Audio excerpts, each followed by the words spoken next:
Just one day after Senate Majority Leader Schumer vowed he'd set a vote on the filibuster by MLK Day, Manchin has weighed in on what he thinks about a possible Senate rule change. And let's just say that his New Year's resolution was probably not to be any less confusing than he was last year. Take a listen to this.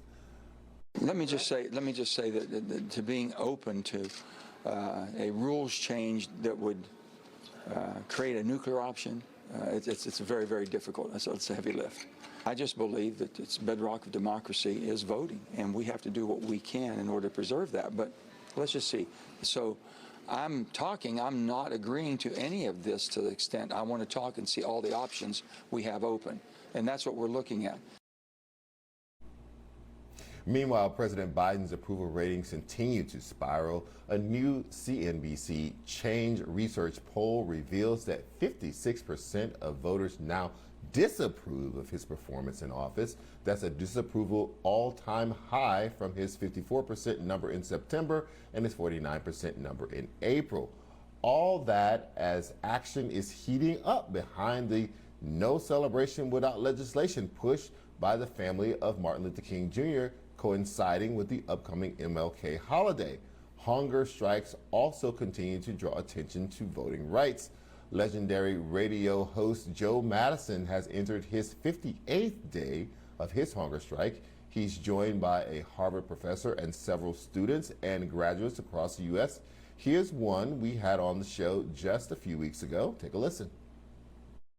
I wanted them to see the bags underneath my eyes.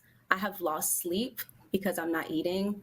My body feels heavy, like it's almost collapsing on itself. And so I urge you, I'm pleading with you, I'm pleading with the Biden administration to prioritize voting rights now. The window to our democracy is steadily closing. And joining me now is Un-PAC National Student Organizing Manager Kyla Frank and Arizona college student Leila Winbury. So Kyla, both of you are taking part in this hunger strike. How many days has it been now, and how is it going for you physically? Yeah, so actually we suspended our hunger strike on after 15 days of hunger striking. We got some major commitments from the Biden administration and from Senator Chuck Schumer. During our hunger strike, there was actually a pivot made by the White House and the Senate to prioritize voting reforms over social spending. And then Chuck Schumer also released a statement stating that there would likely be a vote on voting reforms within the first week back from recess. And so all of those we took as monumentous wins, not only for our organization, but also for the movement. But definitely make no mistake, if there is not a vote by January 17th on MLK Day, like I know that Chuck Schumer released a statement today stating that there would be a vote on or before that date, we will be back because we are willing to put our bodies on the line for this issue. This is a nonpartisan issue. All Americans get behind the provisions within the Freedom to Vote Act. And so again, we urge the Biden administration and our senators to have the same amount of urgency that we had, the same amount of commitment that we showed to get voting rights prioritized and finally passed through the passage of the Freedom to Vote Act. Leila, how much confidence do you have that the people in Washington who gave you guys those assurances will keep their word? On Build Back Better, the Senate and the House kept setting deadlines and breaking them. They're self-imposed. They weren't bound to them by anything other than their word, so they just kept breaking them and pushing it off. And as you saw in the piece, Manchin is kind of, doing the shuffle on whether or not he will engage or be part of any carve-out for the filibuster for voting rights. And without that, it sinks. Yeah, so we're very optimistic, or at least trying to be, that our representatives will listen to their constituents and our concerns. And it should not have to take us dealing with the consequences of hunger striking, but we would rather deal with those consequences than lose our freedom to vote. So Kyla, one thing that they're talking about now is, using this as a maneuver, right? So they're going to bring it to a vote. Let's assume that they make their deadline and do it by the 17th. Bring it to a vote. They know it fails, right? Then they say, if you let it fail, Republicans, which you're going to do, we're going to then turn our attention to voting on a rules change. And they believe that Manchin will go along with some sort of rule change because he was engaged in the writing of this version of the bill.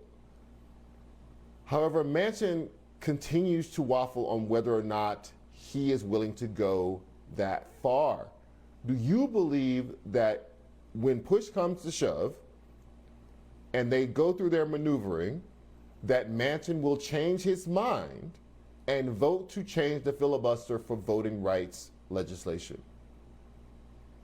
I definitely hope so. Again, like you said before, he is the author of this bill, so he should be very proud of this piece of legislation. And so I want to make clear that the partisan divide is artificial. It's only in the United States Senate, but it's not among the American people. The majority of Americans, again, support the provisions within the Freedom to Vote Act. And so I hope that he would listen to the voices of not only West Virginians, but of Americans all across the country who know that the dark money is plaguing our democracy, that partisan gerrymandering is preventing constituents from picking their elected officials and not the other way around. And so again, if he truly believes in democracy, if he truly believes that every American should have the right to cast a ballot and not have any obstacles to it, I would hope that he passes this. He passes this bill, and I am pleading with the Biden administration to make sure that this is a priority. President Biden has a lot of power right now. Not only is he in control of the White House, but also the Senate and the House. So this is an urgent moment. The window to our democracy is closing quickly. And so again, I need every senator and every person in the White House to continue to prioritize this issue before MLK Day, because again, I am willing to put my body back on the line. I am willing to do everything possible to make sure that this bill is prioritized. Young people, marginalized communities, Black community, Latino community, we all are coming together because we know that this is good for all of our communities. And so I hope that, again, the Biden administration knows this, senses our urgency, and get this bill passed. Leila, I have about a minute left, but Kyla just mentioned partisan gerrymandering. That's part of what the bills would address. But, do you believe that this is all taking too long and may coming too late? States like Texas, where there has been partisan gerrymandering, they will start early voting in February. It's January. Yeah, February is definitely our window is closing fast. We didn't want it to take this long. This bill should have passed last year. And like Kyla said, the divide is within the Senate. 84% of Arizonans believe in the legislation within this bill. All Americans agree that our democracy should represent the people, not dark money, not special interests. And we need our representatives to listen to us. This is, like Kyla said, the window is closing. The time is now to pass this bill. Kyla Frank and Leila Winbury, thank you so much for joining us tonight. I really appreciate it. More Prime after the break.